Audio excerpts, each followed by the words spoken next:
வணக்கம். குரு பகவான் 7ஆம் இடத்தில் இருந்தால் என்ன பலன் அப்படின்னா, அவர் குழந்தை, அதாவது நம்மளுடைய மனைவி மக்கள் பற்றி சொல்கிற இடம் தான் அது. கலத்திரஸ்தானம். கலத்திரஸ்தானம் வலுப்பெறும். அதே மாதிரி பார்த்தீங்கன்னா, அவர் எந்த இடத்த பார்ப்பாருன்னா 11ஆம் இடத்த பார்ப்பார். ப்ளஸ் 3ஆம் இடத்த பார்ப்பார்.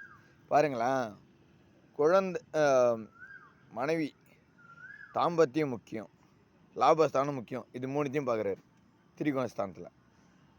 அப்போது ஒருத்தருக்கு கிடைக்க வேண்டிய தாம்பத்திய உறவும் கிடைச்சிரும், அவருக்கு வர வேண்டிய தொழில் லாபமும் கிடைச்சிரும். அப்போ அவர் நிம்மதியான வாழ்க்கை வாழ்வார். எப்போ குரு 7ல் இருந்தால், குரு 7ஆம் பார்வையாக 7ல் இருக்கும்போது 7, 8, 9, 10, 11வது வீடை 5ஆம் பார்வையாக பார்ப்பார். 3ஆம் வீட்டை 9ஆம் பார்வையாக பார்ப்பார்.